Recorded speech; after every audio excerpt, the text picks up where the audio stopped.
Welcome to MSP Unplugged Tech Talk with Derrick. I always butcher your last name, Derrick. Wlodarz. Wlodarz of FireLogic Technology Services. I'm your host, Paco LeBron. This is our live show where we discuss different ways to run your IT business, whether it's managed services, consulting, break fix, or anything in between. And as you heard from the lovely background in the green room, we have none other than Derrick over at FireLogic Technology Solutions. Derrick, how are you? Doing well, Paco. Nice to see you again. I saw you, it wasn't too long ago. What was it, last week? It was last At the Tuesday. Yep. soiree Yep. We were at at the Yacht Club. So, yep. We were at Lori's security soiree for ITO Compass. So it was a good time. We networked with a bunch of local guys here. It's been a while, so it was great to talk to you there too. yeah, it was nice. I love going to events like that. It's been a real shame that this virus really killed off a lot of that in-person activity, all those local events that we were used to prior to the virus. I'm kind of sick of all the virtual stuff already. So They, it's about time to start going back to normal. So I'm really glad we got a chance to go out and see a lot of those familiar faces. So for it was really nice. For sure, and like you said, just totally zoomed out from the virtual deal, and kind of it really goes great into our call to action before we jump into the interview. Is our in-person event we're going to have is TechCon Unplugged 2021. It will be September 17th to the 19th over at the Aloft Hotel. That is the Chicago O'Hare Hotel, not the downtown one, right by the airport. Very easy to access from O'Hare Airport. You're going to be able to learn from amazing panels to help maintain and improve your business, meet vendors to find products and services that can save you time and money, and more importantly, rub elbows with your peers in the community. We are having a lot of great things. I'm super excited for the show. We have gotten a lot of exposure from a lot of industry leaders that are having us kind of talk about the event. So we're really appreciative of that. But one thing that I'm really, really excited about is our pre-function day. We have a Microsoft 365 boot camp. I did a little interview with Cyber Matt Lee. For those that don't know, Matt Lee came from an MSP and did a lot of the Microsoft 365 trainings, boot camps for other third-party services. Really great guy. He's going to be available there to really get into how to leverage Microsoft 365 on a actual usable basis. We're not talking about theory. We're not talking about something on a whiteboard. We're really going to go into it on a workshop style. So unfortunately, it's going to be limited to the first 50 ticket purchasers over at TechCon Unplugged, but there is still some room. So feel free to go ahead and head over to techconunplugged.com, purchase your ticket. Tickets are $199. What that gets you is basically not only the great content, not only this great Microsoft 365 boot camp. Ninja is actually throwing a special event right before the social, and there are some rumors, and I'm not sure if this is if this is gonna fully come out, but there's one of our platinum sponsors will possibly be doing an after party on Friday. So more to come on that. Feel free to go ahead and get your tickets now. The $199 does cover all of your food and drinks while you're at the event, so don't worry about having to figure out what you're going to eat when you're there. And then you're also able to go ahead and book at the lovely Aloft Hotel still. We did put on the page that you can reach out to the sales director because we understand that there's some booking limitations for some of the travel, so feel free to go ahead and book over there. But again, head over to techconunplugged.com for all of the information, and feel free to sign up on the newsletter for some new stuff that we're highlighting as well. All right. Yeah, it should be a good event. I just want to say Rosemont is right in my backyard. I live in Park Ridge, which is just a stone's throw away from Rosemont. And the Rosemont Entertainment District, which is right where this event's going to be, right in that area. Lot to do, a lot of nightlife, bars, and some restaurants, and bowling and other kind of activities over there. So it's really nice and close to the airport for those that are coming from out of town. So it should be a fun event, and I plan on being there as well. So hope to see a lot of those faces that show up. So Yep. it should be a And good time. we appreciate the support. And exactly like you said, I mean, we planned this conference to be very convenient for everyone. So there's a free shuttle that comes from the airport. There's going to be free parking for those that are driving in. So we've really made it so that everyone could just go in, pay one time your price for the ticket, book your hotel, and everything else is going to get taken care of for you. So at least that's the goal. And then we just look forward to seeing everyone there. So. But all right, so let's go into really the main point of this interview. Derrick, it's been a little bit since you've been on our show. You were previously on the Computer Repair podcast with Jeff. Obviously, some things have changed, but we just wanted to do kind of a recap, catch up with you, kind of reintroduce you to those that may not have known you. Why don't you go ahead and talk about what's the name of your business, how you kind of got into the IT space, and how many years you've been in business. Yeah, so a little bit about myself. My name is Derrick Wlodarz. I am the president, technically, of FireLogic Technology Services, but I'm founder, owner, everything you want to call it. We've been in business since 2010, so we are in our 11th year. We just had our 10-year anniversary shirts printed, so these we Nice. gave out to everyone at our holiday party recently. So it's been a while. It's been a journey. Last time I was on the show with Jeff, my gosh, it was probably north of 5 or 6 years ago, and things were a lot different for us. We were a different business back then, and very strictly break fix, focused on doing a lot of email migrations, customized training back then. But it's really night and day now. Now I'm a 9-person shop. We're going to be 10 people probably by before the end of the year. I am opening up a second office in Chicago. So we have our headquarters in Des Plaines, which is a stone's throw from Rosemont, where the event's going to be. And we are opening up a Chicago office in Bucktown as a second location. So it's been a whirlwind of a tour. It's been quite a journey. Learned a lot, and hopefully I can share some of that pieces of the success story, what's worked for me, what hasn't as an IT business owner, and help a lot of you others out there. I was like a lot of those that are listening to the show, one person, 2 people, maybe a couple techs, but we've really grown. We've scaled our operations quite a bit and moved into the managed IT space quite a bit over just doing that break fix. And I think that was one of the biggest turning points for us, was making the decision to go that route, which has proved to be, a very good decision, because I really just don't see the future as being heavily weighted towards break fix. I think it's something that you'll have to do as a matter of necessity, but again, we're trying to wean our clients off of that as time goes on. So. Yeah, I think you make a really great point, and we'll kind of go into more on the business format of the MSP space and kind of how you're running that. But similar to, like you said, I think it's amazing on how much has changed so fast, and just being able to pivot and kind of what's been offering all of the great things that are available. But obviously security now coming up front, face first. Really a lot of IT businesses are just having to shift and understand that you have to provide more to kind of stay in that realm of relevancy. So no, really great points. So as far as when you've made the shift in your business format, are you full MSP as far as, do you do things where some are charged on like a package deal? Are you an all you can eat? Can you explain a little bit more on kind of how have you kind of structured your format when making that shift over from break fix?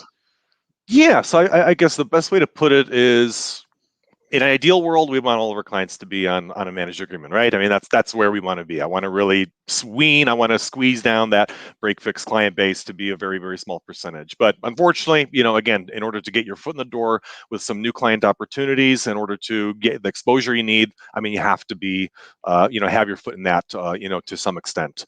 But I would say really the format that's been working for us the most has been, hey, we have a new client engagement or a new referral that comes through the door. It's not always practical to get them on a managed agreement right up front, right? You have to have some of that warm-up period. It's kind of like dating, right? You don't go marry the girl or the guy, before you get a chance to feel them out. And that's kind of the format we've been using is, hey, let's feel each other out. We use us on a project basis. A lot of clients bring us in for network overhaul, a server replacement, or some kind of crazy emergency like ransomware comes up. So we come in, we'll fight the fire for you. Fine. Sure. Get that done, get over the hump. We feel each other out on like a trial period, 90 days, 120 days, and then, hey, let's kind of reevaluate. If we like you and you like us and that's a good pairing, let's go ahead and let's put a managed proposal on the table and let's get you in some kind of agreement with us, so we're out of that firefighting mode and into that proactive monitoring, maintenance, and management mode. And that formula has worked really well for us, because not only does it, again, gives us a chance to feel the client out, gives them a chance to go ahead and see if they really like us, and if that makes sense, then hey, we'll come in and we'll give you that managed agreement. And again, we've been able to weed some people out that may not have been great fits as clients. So it gives you a chance to kind of put the brakes on someone that, there may be expectations in the wrong place in terms of them just wanting the better price, or or other things that you just may not be a good fit for. So that's really how we've been doing it. We've been just inching up our managed client base using that kind of methodology. Are there those that just want to continue using us on that break fix basis? Yes. And we're going to figure out a way to go ahead and minimize that to be a small sliver of our client base. But so far, the formula we've been using in terms of inching up that those managed agreements, it's been working pretty well, and it's been successful. So sure, no, and those are all great points, and we'll definitely unpack that more later on here, because I think you've kind of identified exactly what we try to say here, is that there's not just one way to do this, right? There's not one way to serve your client. There's so many different ways that, as long as you're comfortable with it, you're able to be profitable on it, and it works for you, that's going to be what succeeds you. You don't have to follow a model that you believe is the golden standard that's been highlighted. You got to find what's best for you. Now, as far as for your clients right now, do you have a particular focus on industry? Is it obviously small business? Is it co-managed? Is it dental, ortho? Kind of, can you tell me a little bit, is there some concentration on who you look for? Yeah, I'll say right off the bat, we don't really have a specialization that we work with. I say there are a few verticals that we've had a lot more clients engaging us from within. Some of that due to relationships, some of that due to referrals and things. But SMB, I would say, is our sweet spot. We like to see that 10 to 30 people organization size. Do we have bigger clients than that? Yes. Do we have smaller clients than that? Yes. But to us, it feels like those are, relatively easy for us to be able to go after to win the sale. And the technology sets that we have in place to support them, have been working really well for us. So that's been a nice size. Obviously, as we continue to grow and scale up a little bit more with more technicians on staff, it becomes easier to get in the foot in the door with larger agreements, larger client sizes.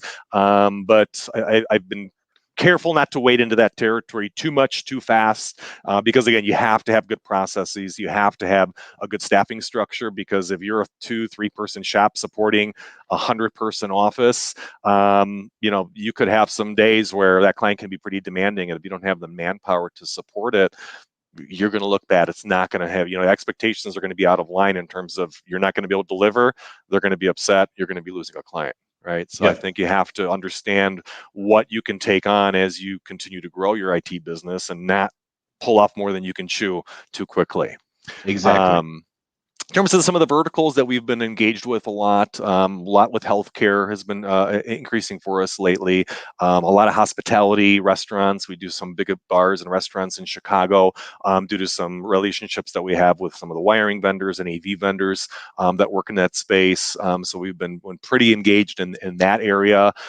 We've got a couple hotels that we're working on in terms of network build out. So it's varied. Again, we haven't really set a line in the sand in terms of, here's who we will work with and won't work with.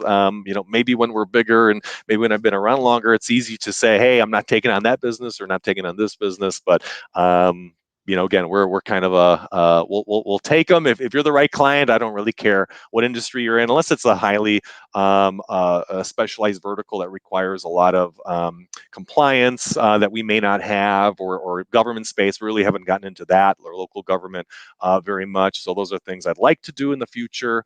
But again, we're kind of in a similar boat as you are. We're still kind of refining our processes and how we do things, how we work with clients, some of those workflows. And again, once I get some of my staffing built out a little bit better, I think we can, engage some of those areas that we haven't touched yet. So sure. No, I mean, I think there's plenty of good points there. I mean, the fact that if you don't have your processes and documentation, disaster recovery plans and incident response plans, being a smaller IT business is difficult to take care of, not just even larger clients, just all of your clients in general, right? Because let's say you do take on, and it's really more of what you're comfortable with.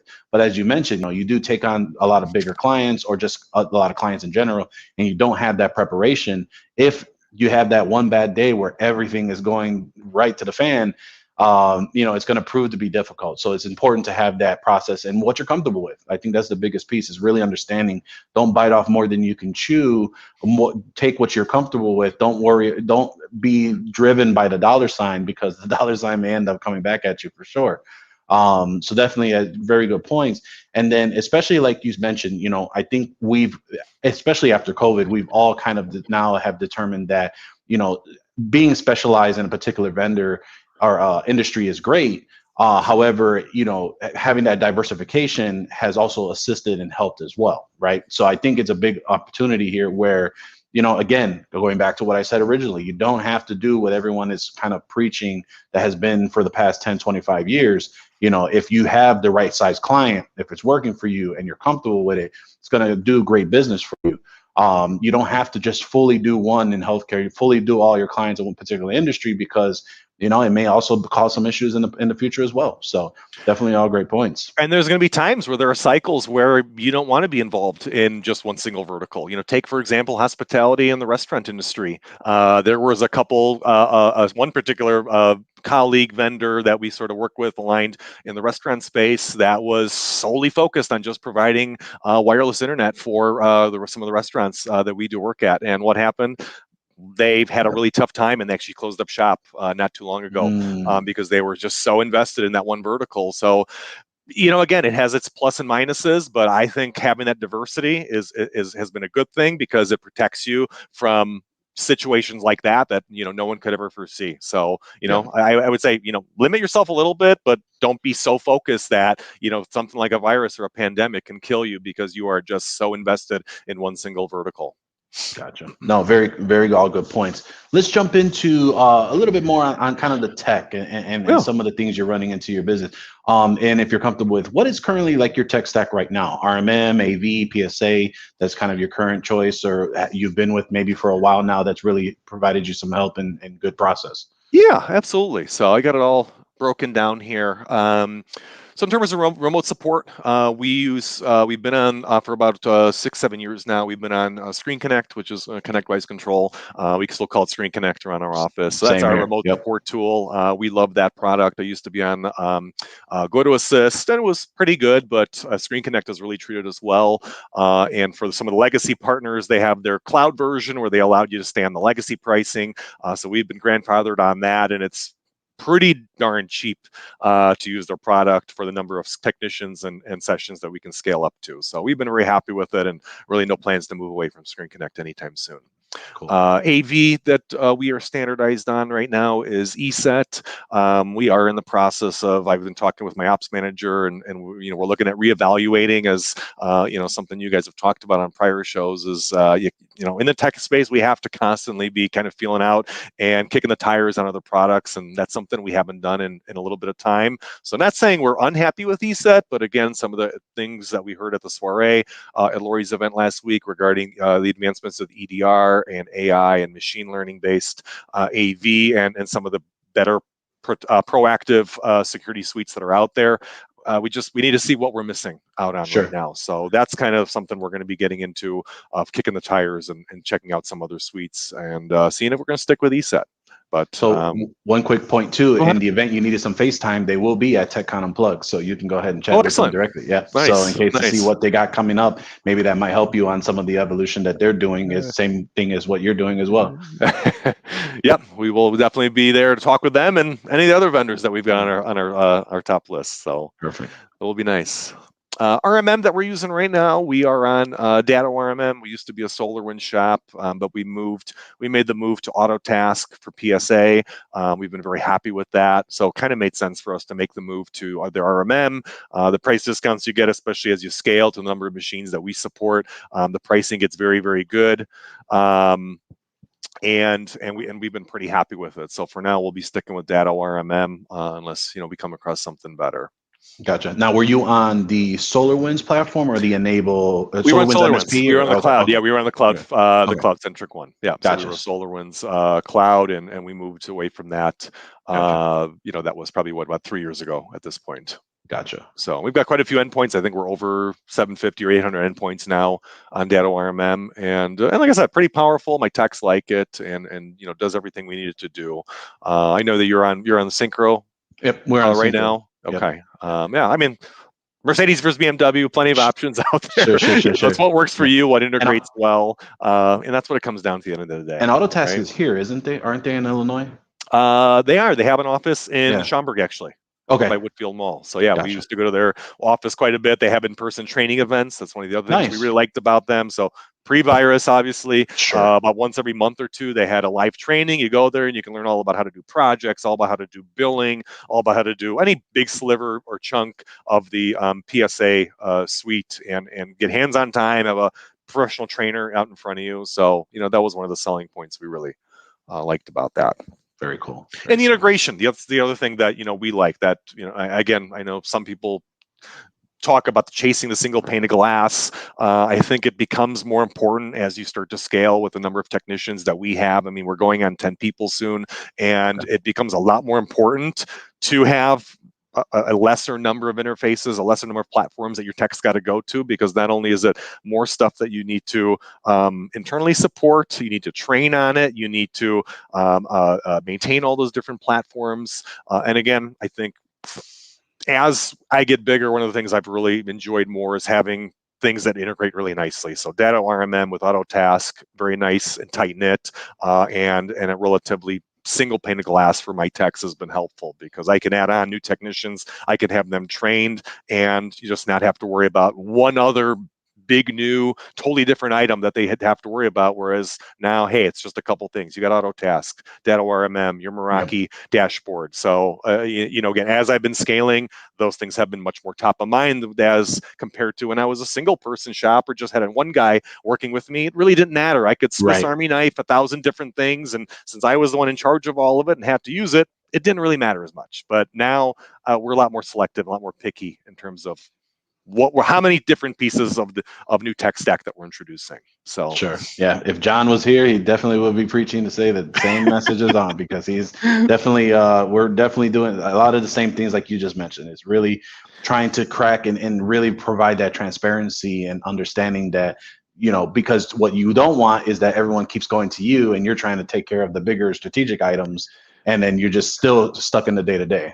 Absolutely. And then that goes right along with that. If you want to be able to scale out and be able to hire technicians and train them in a short order and retain them, I think that, again, you have to be mindful about what you're introducing, and you have to realize that it's not going to be you replacing SSDs or fixing printers or reinstalling Windows on every single machine. That was one of the biggest things. Actually, and can I share my tip, my one tech tip, my secret tip right now?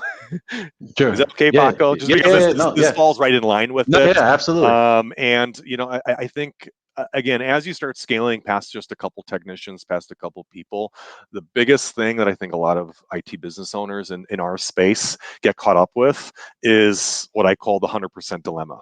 The 100% dilemma of, I expect every single person on my team to be doing 100% the same way and up to the same level of quality that I do. And that's never going to be the case. And the sooner you realize that as a business owner, the sooner you're going to sleep better at night, the sooner you're going to be able to realize that you can actually scale your business and move away from just being a solopreneur and doing it all yourself.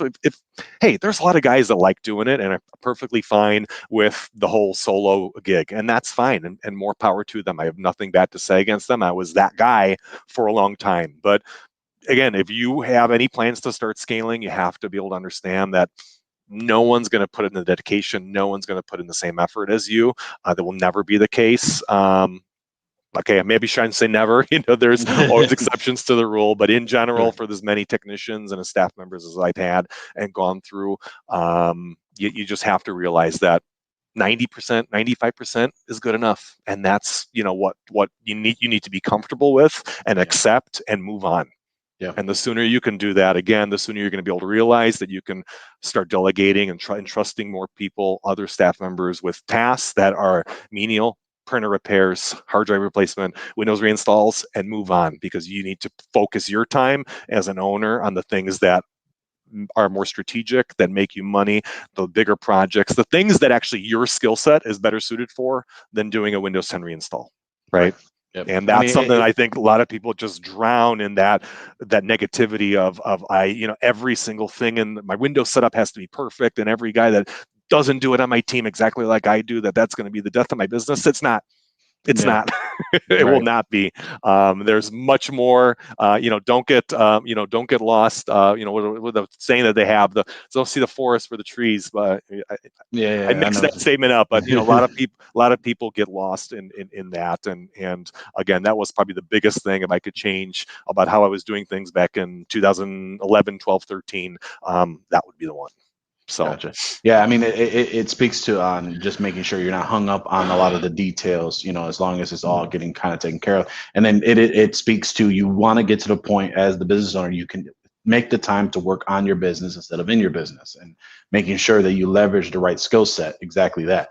I mean, I could tell you that last year, toward the end, I thought that my biggest piece was I would handle the service management piece of everything, and leverage and outsource, or not outsource, but basically build out the sales department and have that kind of run on its own, which I realized that really it should have been in reverse, where, after the money spent and invested and understanding that really I should be taking on the sales and management piece of it, and the service management should be what I build out. And that's kind of what we've kind of made that switch. And now we found that being more profitable because, as they always say, you can't, the business owner is always the one that's better to sell, but you can also help control that, especially depending on where your growth is. You have to make the right bets and right investments for resources where to go. So exactly like you said, like, it is not my time well spent to install Windows 10.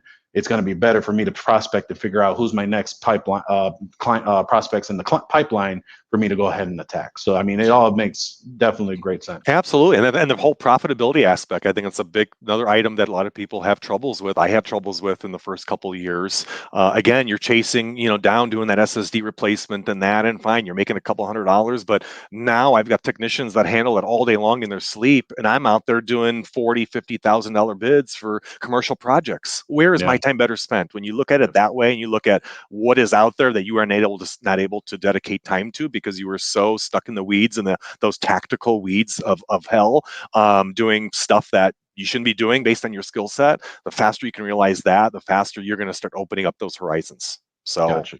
Very critical. All good points. Let's switch back here a little bit on, and then definitely I want to get into your tips too, because I know you always bring a lot of value on that. I think, back when the CRP show, there was one little nugget, and I keep telling you about this every time I see you. It's like, I still got my data back. After you've introduced that in CRP, and the one thing I'll be famous for, it is the data back. Yes. So that was one of the best things that we purchased from listening to that show. But anyway, going back to there, who are you? And so Paco, that is still standard issue on every tech bag for every technician that does on-site work with us. So I carry one. We have one in our repair bench in our tech room in the back, and every single other on-site tech has one. So to this day, we still use that item. Yeah, I can't see us not using that for sure. But as far as kind of one last thing on the tech stack, and then we'll move on to kind of some of your favorite hardware vendors. Who are you currently using for backup? Is it Datto as well? Yeah. So on Datto, that was part of that single pane of glass integration aspect we were doing. And I think they're again, pricing aside, they are a little more expensive than some of your others, but compared to a vendor, I don't know if I should name them. I'll name them. SolarWinds. We used to use SolarWinds for our server backup prior. And in the situations where we had to count on it, when you have a server out, when you are under the time crunch and you need to do a restoration, we couldn't trust it. We weren't able to rely on it. The few restores we had to do in emergencies failed miserably. And, in situations like that, you say, is cheapest really the most important part of this discussion, this equation? Are you really going to look like a champion in front of your client when you need to do a restore?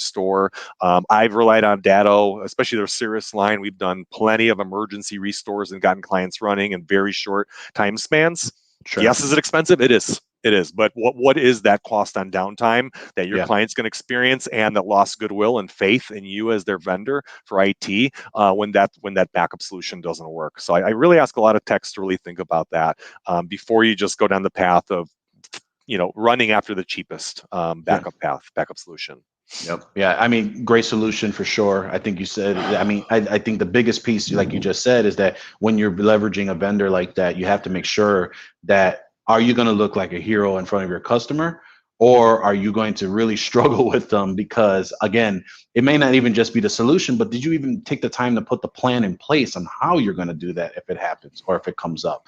So, I mean, all big pieces. You want to definitely vet your vendors. And exactly like you said, sometimes, there's going to be a point where you just are just tired of kind of doing things a certain way. And you know that there's a better option out there. You might have to pay a little bit more. But again, it's the value that you provide not only to yourself as far as time wasted, right? Because, I hate to hear if a server had to go down and I had to go image it, right? The traditional ways versus you having to figure out the cost on you passing it to the customer and understanding that they see the value from it as well. So all great points. And I definitely think that that is something for sure. And that will also be at TechCon.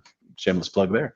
But when it comes to backup, one last thing, Paco, I think everyone has to realize that, it doesn't matter. You don't care about that backup product. It doesn't matter for 364 days out of the year. So the one day that you got to rely on it where it needs to shine and work exactly like you need it to, that really matters. So you keep that in mind, because again, you're paying, it's an insurance policy, really that's what backup is. You're paying for an insurance policy so you can recover that system, get that server back up, whatever it may be, get that file back for that one day in the year that client needs that, to rely on that. And if that product can shine when it needs to come, when that emergency happens, it pays for itself. Because you look good, the client's back up and running, downtime is out of the equation. So again, I think, I made a lot of mistakes in how we tackled and thought about backup years ago, and we've shifted that. And again, a lot of the clients that don't want to pay for good backup are probably clients that you may not want to be involved with over the long term anyway.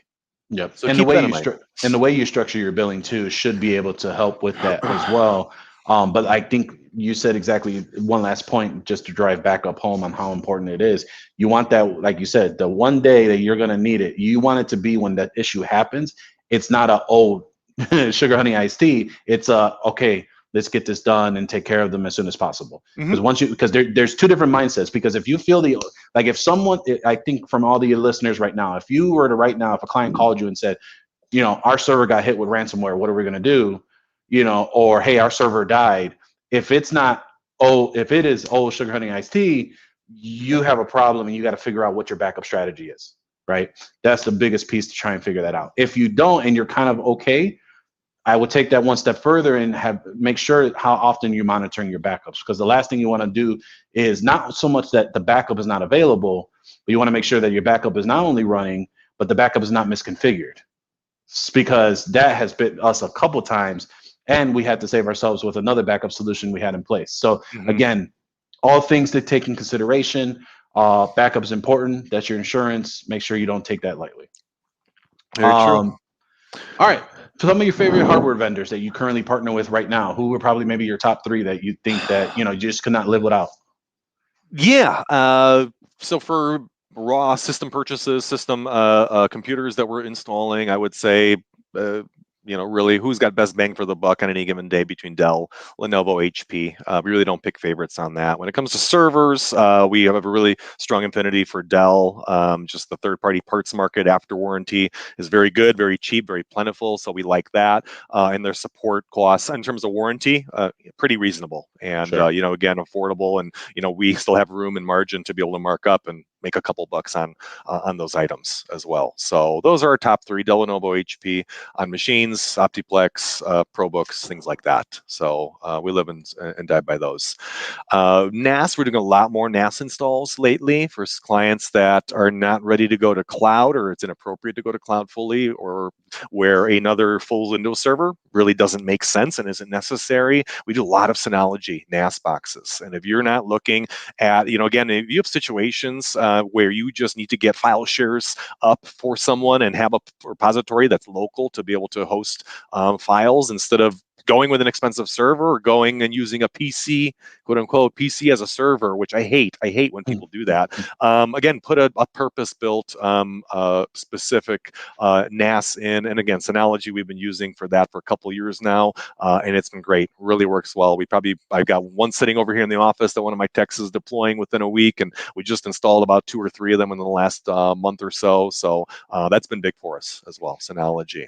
And it's crazy powerful on what that thing does, just outside of just file sharing as well. So there's got a lot of great capabilities that you can do in a pinch, especially for micro businesses that are not trying to do the full server. Yeah.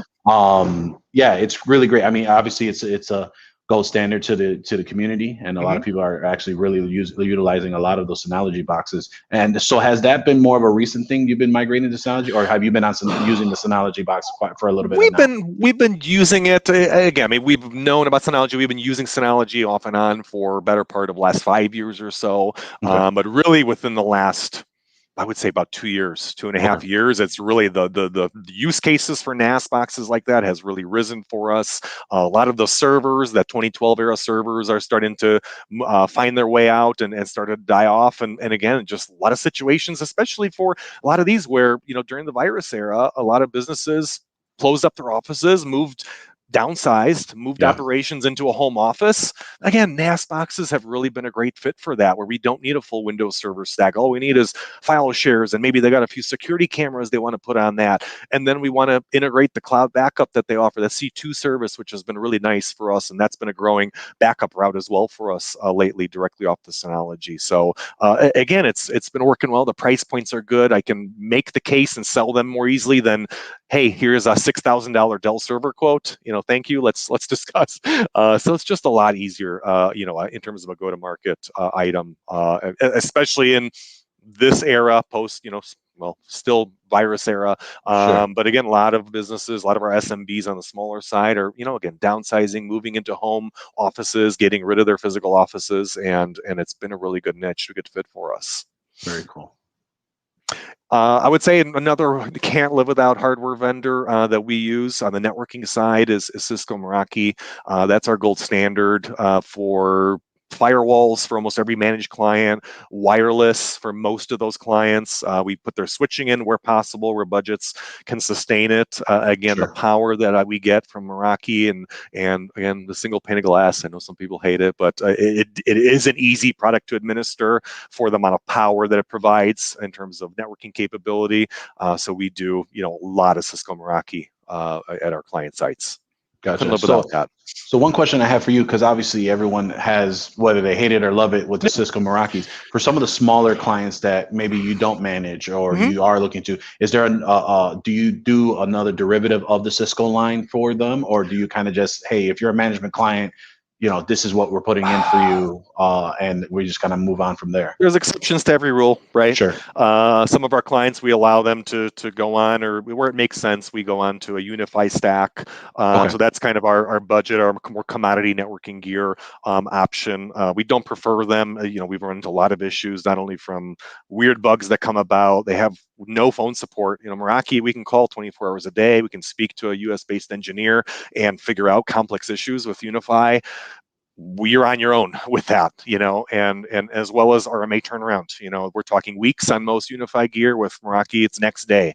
So again, it comes back to, it is more expensive, but in terms of the uptime I get out of it, in terms of the peace of mind for my technicians, and the one single, relatively single network stack that I have to train on. All my technicians we send out to Cisco's Rosemont office. They get CMNA certified. It's a 1-day boot camp.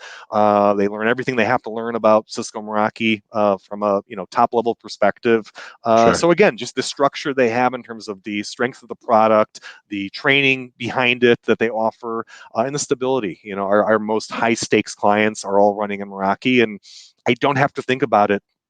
Products, items failing, or what's going to happen if a bug comes up, because we can always resolve it. So peace of mind. It comes back to the peace of mind. Really. Right. And I assume they have a great partnership program, and it's really working with you all as far as the IT business owners. And it's good. It's good. I mean, you got to keep in mind, it's Cisco at the end of the day. Cisco's an 800-pound gorilla, so there's some nuances with dealing with that. In that, when you're a smaller vendor, you don't really get as much attention from them as some of the other partners. But we're getting to the point where we're so big, we do so much in sales with Meraki that we tend to have a few ears within the company, and we can get the things that we need. So that was one of the growing pains that I had to live through in terms of getting to a certain point in terms of Meraki business to be able to get that. But we're at a point now where it makes sense, and we like I said, most of our high stakes installs that we're doing, big hotel deployments, we're doing a movie studio, production studio in Chicago, all these places we are doing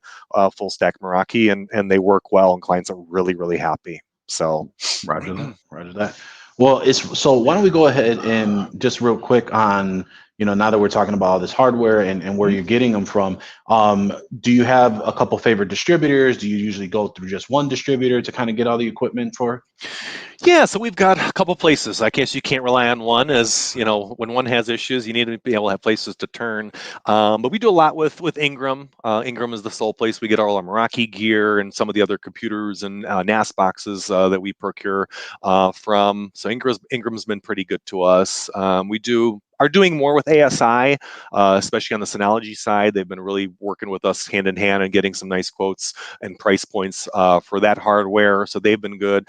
D&H we dabble with as well. That's probably our third main distributor that we work with. And then a more local regional distributor, AllNet, over in Elk Grove Village here. Yep. We do a little bit with them for like Luma, camera lines, bulk wiring if we need to get that, things of that nature, some AV items sometimes. So they've been good to us. And then not really distributors, but vendors that we purchase from anyway, because they're plentiful and locally available, and the price points are pretty good. Amazon, like most other business owners in our space, have to rely on, so there's no way around that. But we also try to push a decent amount of business to Micro Center on here in Chicago and Westmont. They have 2 locations here. I think they're nationwide. They have locations, I think, in many different states. So check them out. You'd be surprised at the price points you can get on a lot of gear, especially, good business class machines that you can source locally and at really good prices. They carry a lot of the Unify stacks. If you need emergency access points or switches or, Dream machines, you can get those over there. So they've been kind of our secret gem of a vendor in that, again, we can get stuff at really good prices, but locally, same day pickup for stuff. And that's really, really big, is in terms of having some kind of vendor like that where you can make those emergency purchases and not have to wait for ship time. Because as everyone can see right now, we've got the chip shortages affecting the industry. We've got ship times. There's not enough workers in FedEx and UPS chains to get stuff to you. So you kind of need to be careful in terms of how much you're relying on that shipping supply chain on, and as well as making sure expectations with clients are met. Because I think a lot of our clients, I don't know about you, Paco, but ours still think that this is like pre-virus era and we're going to get everything they want in a matter of 2 days, 3 days, and it's just not the case. So it's been hard. Yeah, no, I love Micro Center. So it's funny you say that. So I was in the market for a new laptop and trying to just consolidate all of my systems, because I had a ThinkStation, I had my ThinkPad T series, I had my Surface Pro 6, and I was like, you know what, I just need to consolidate into one thing and then just call it a day. And I was looking for the Surface Laptop 4, but obviously you go on the website, go everywhere else, it's you can't it's shipping out till September. Luckily, I just happened to go on to Micro Center, and sure enough, they had a couple in. So ran over there, picked one up, and that was it. So it's amazing on the local vendors for sure. Micro Center is amazing. I used to love when Tiger Direct was in business, had their in-stores, in-person stores, which turned to CompUSA, et cetera, et cetera. But yeah, you always want to leverage your local ones. There's another one that me and John talk about all the time, and I'm not sure if you've ever visited. It's called PC Nation.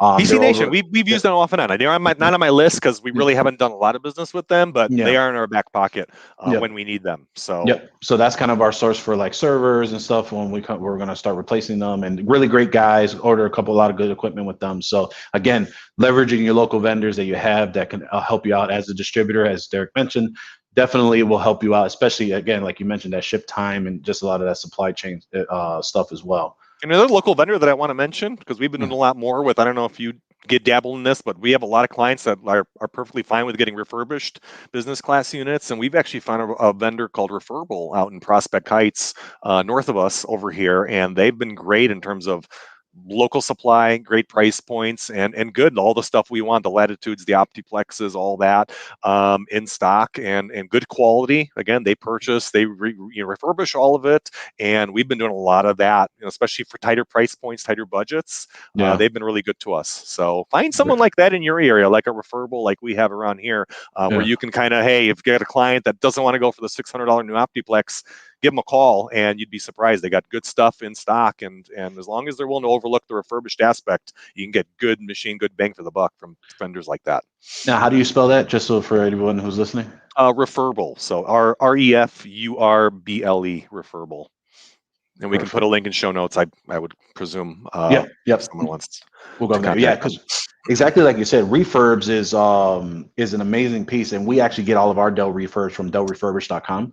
That's really where we get a majority of those, and just they always have some type of deal or whatever the case may be. But good quality. We've been doing it for now, probably for the last maybe 2-3 months, because we were a huge Lenovo distributor for over 10 years. Yeah. But unfortunately, just some things just did not align with kind of what we were looking to do. But it was just one of those where we just felt that we had to shift on, especially with what was being called on right now.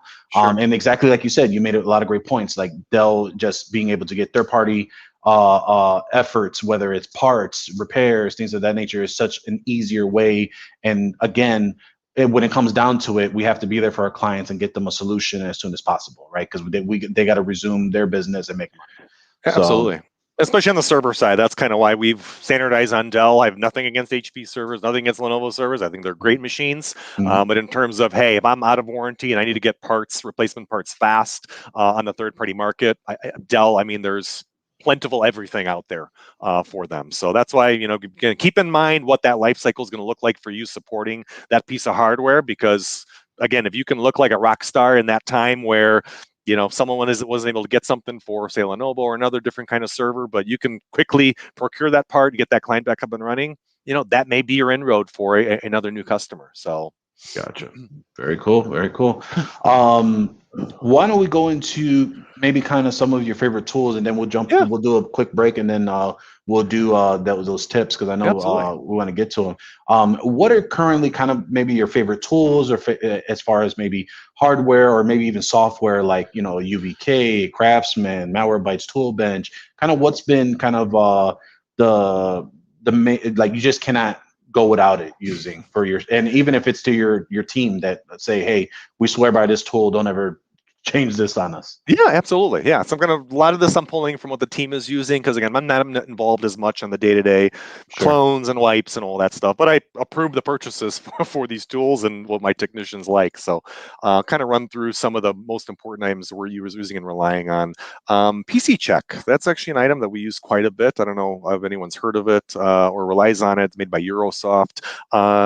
If you think of like Dell Diagnostics, that's built into the BIOS of Dell systems, or Lenovo's Diagnostics, not all machines have great diagnostic utility. So this is actually an vendor agnostic, full diagnostic utility that allows you to check hard drives, memory, processor, main board, everything within that computer to the quality level of like a Dell Diagnostic, but I can run it on 98% of systems out there other than Mac. Can't do it on Mac. But Mac has their own, so it's not a big deal.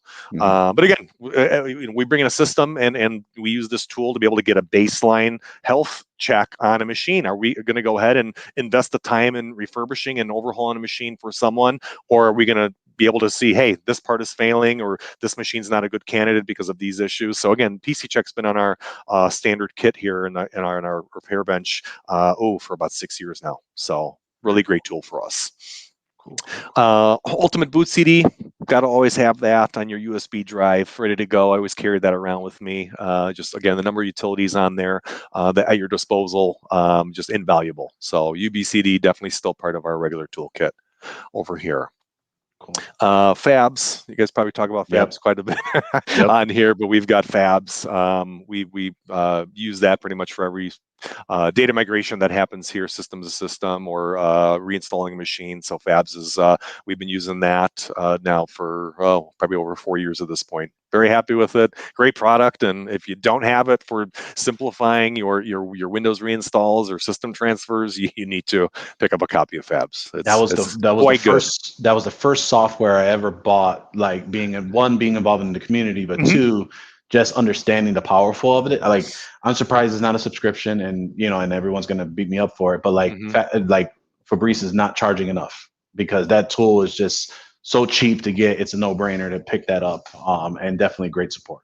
Yep, very cost-effective tool. And again, it probably should be more expensive, but don't tell them we said that. Yeah, right. Kill Disk Ultimate. So in terms of wiping, we do most of our wipes, especially where we need to produce a certificate. We're doing it with Kill Disk Ultimate on our on hard drives, any kind of removable media. Almost anything we're doing wiping on our bench, we're using Kill Disk on. So that's another good tool. We have the paid edition on that, and that's been worth it as well because again, you can charge for drive wipes. You can charge for certifying your drive wipes. So again, it's an easy money making item that you can reap a lot of dividends off of just from that one-time purchase. So now, do you have a bench machine that you have designated for that, or how are you running Kill Disk right now? yeah, so we've got a scattering of 3 Dell Precisions in our repair room right now, and any of them you can run the bootable version of Kill Disk on off USB, and that's how my guys do it. Whichever tech bench is available, we're stack up a couple wipes for a client, or dedicate a few of them if there's a lot of drives that need to be wiped for someone. And again, for a lot of those, we're charging. You can charge for it. A lot of other places charge for it, so it's something that you should definitely put on your invoice and make a few bucks on. So very cool. For anyone in the doing more networking items, I am more in the network space. I do a lot of our commercial network projects, as I was talking about earlier. So that's more the space I'm involved with, not as much on the repair bench day to day. So some of the stuff that I'm relying on out in the field when we're doing network jobs, Fluke network testers. If you don't carry around a Fluke right now, and you're using one of those cheap, just continuity testers, $40 from Home Depot, you need to invest in a Fluke tester. Tells you everything: PoE status on a line, 10100 gig line capability, what pairs are mismatched or have shorts on, how long is the cable distance on a given jack that you're testing. So if you're doing anything remotely involved with testing network lines for clients or checking on jacks for your customers, you really need to have a tool like a Fluke. And they're not that expensive. You can buy well refurbished ones off eBay, the micro scanner too, specifically what we get for our technicians, and you can find those usually for like $300 a unit. And those things, unless someone abuses it, those things will last forever. Yeah, we have ours that's still called Fluke. I forgot what they're called now. John's gonna have to help me with that name, because I know they went through like 2 different acquisitions. NetAlly, thank you. So NetAlly, in case you can't find it under Fluke, but everyone knows it by Fluke because it had that yellow and like blue, yellow and blue color. I think it went to a green and blue type color, and now I don't know if they changed it with NetAlly, but NetAlly if you're looking for new. But yeah, exactly like that. I think a lot of people don't, again, I want to put this out there too, is that for those that are looking to adopt good tools but feel that they're expensive, don't shy away from purchasing refurb or that have been used, because they could be practiced and allow you to have the price point to get it involved and really utilize it. Because like Derrick said, you don't want to pay $20 for a junk tool where you can pay an extra, whatever it is, $80, $100, $150. Yeah, you can't afford it new, but at least it'll get you to the point where you can be profitable enough to purchase it new. And that's kind of really the biggest piece, is you got to do what's best in your own means. And probably something I want to talk about probably in a later time in another podcast, but like, you got to work within your means, but you also don't want to sacrifice quality of service either. And there's a way to achieve that balance between the two. Like we mentioned, buying Dell refurbs as an alternative because they are business line computers versus buying a $300 cheap consumer laptop at Walmart, stuff like that. So just my little rant on that piece. Absolutely. And keep in mind, if you're not in the networking space and want to get your feet wet with it, you can charge some decent money in the networking realm. I mean, if you look at what some of the vendors that are just specialized in networking and cabling are charging, I mean, we charge $140 an hour, for example, in the Chicago area for anything network related that's commercial facing. And again, if you're talking about a tester that is whatever, $300, $350 for a refurbished Fluke tester, imagine how many service calls you can do, how many support incidents you can handle, and bill for at good rates off that tool, and it enables you to keep growing your business. So don't look at it as just a sunk cost and expense. Look at it as, what is it going to open me up to be able to do and offer that I wasn't able to do prior? Yep. No, all good point. I think even like Marvin B, a friend of the network over at Podnuts Pro, he says he has to charge, like if he has to pull out the thing out of his bag, I think it's something like 150 or $200 for that an hour for that call. It may even be $300. I can't remember what he mentioned, but he essentially says, hey, I got to go in the trunk and I pull this out, this is your charge. And exactly like you said, there's good money to that. We're going to take a quick break. Let me do our call to action here. We'll wrap up with some show tips. Again, Derrick, always great to have you on because we always get into, I just really realized that it's already almost at the top of the hour. So I know. let me knock it Went out too here. fast. We'll make sure to probably get you back here there. But if you would like to support the show, head over to patreon.com/MSP Unplugged. It's about $1 a show. Sponsoring the show will gain you access to our private Facebook group. There's about a little, I think now we're about 160 members there. It's a great community where it's the ability where the reason why we have it is, as for some of the other Facebook groups, there is this concept where if someone is asking for help, there are business owners, IT technicians that will state their opinion as fact. And it's one of those where it will make those that are learning feel that they can't come to an open space to ask these questions. And it's something that we've been really trying to battle at least for a long time. And so we've created this Facebook group where there is no stupid question. There is no way, everyone is learning. And we've gotten to the point where we haven't banned anyone since, but if someone does happen to come at them as a very aggressive way, or being able to have access to really understanding, how to come together as a community, that's really what we're all about. So, we have John, we have myself to really monitor those things as well. Great opportunity to jump in there and get early access to a lot of the notifications, news that we have coming out for the events, or anything that we're doing here at MSP Unplugged. So again, we want to thank our newest Patreon supporters, Giuseppe Rodriguez. And then I also want to thank those that continuously support us as well. Again, we really appreciate those. And if you want to head over, it's patreon.com/MSP Unplugged. All right. So I know we got some tips that you wanted to share, Derrick. I just want to go ahead and rattle those off if there are any that are left. And just kind of go ahead and we can round out this show because I think we just need to get you back on because there's a lot more that I think we could pick your brain on from. We just barely even hit Scraped the surface on the questions that we wanted to ask for sure. Yeah. But I know you prepared for some tips that you wanted to provide the audience. I'm gonna go ahead and let you kind of go ahead and let us know. Yeah, we'll go just a couple items that I wanted to share. I've got definitely more than a few that we can do say for another show. But something I wanted to cover earlier in the discussion in terms of like a lesson learned in terms of growing my business. I think a lot of technicians get caught in scope creep in terms of how many services you're offering, how much you are willing to do out there. And I think we got down this hole is an item that really we kind of lost a couple years on in terms of wasted effort.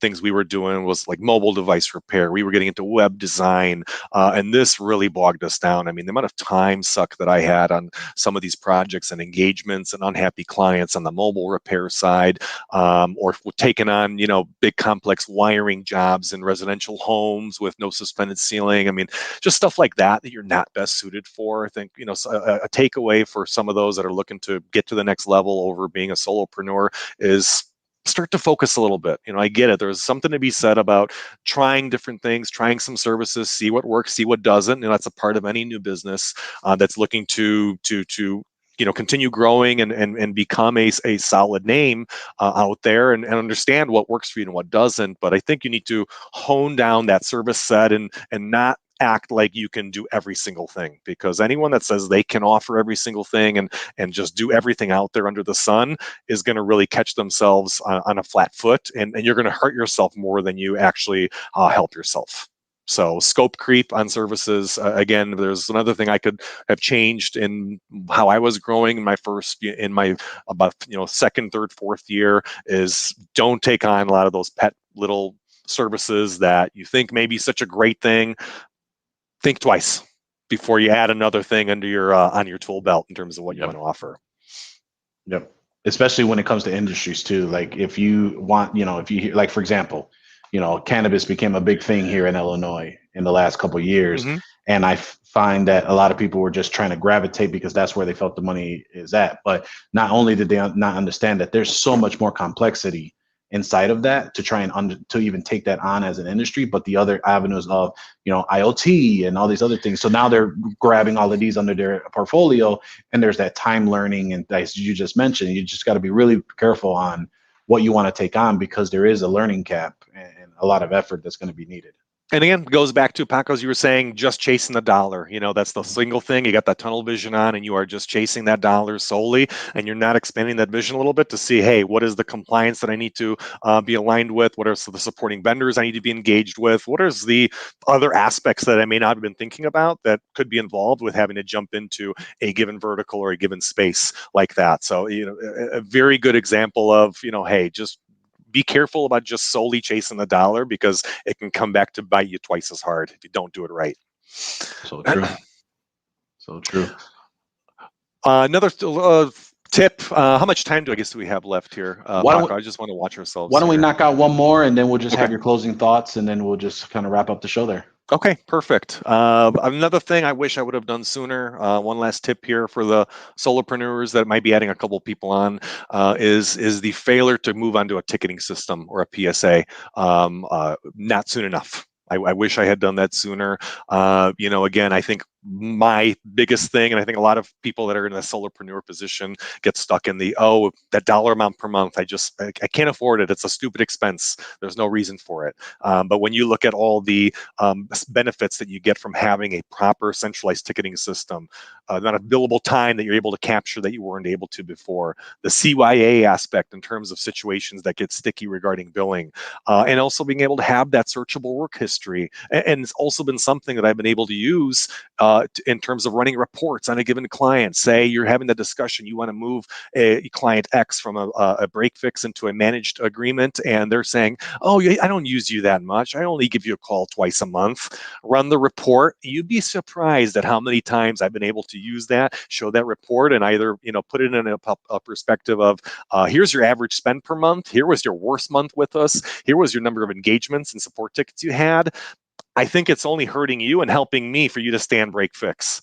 Do we want to change that dynamic a little bit between us? So Sure. that's been really big. And again, when we moved onto a ticketing system and have that platform, that was moving up many pegs on the mountain for us. So, think about it. Even though if you think you're too small, I think a PSA or ticketing system, you don't have to go to an auto task. I know that's a big product, has a decent price tag on it, but there are a lot of smaller ones that are out there that can suit you just fine. And again, move up with a platform, move up to different solutions as you continue to scale. You don't need to make it to the top of the mountain when you haven't even learned to crawl yet.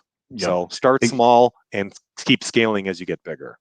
Yeah, I mean, exactly like you said. I think the biggest pieces is you have to scale at your own pace. Don't buy all of the shiny tools and expect the customers to come, because that's the number one way of drying up all your resources, and you can't sustain.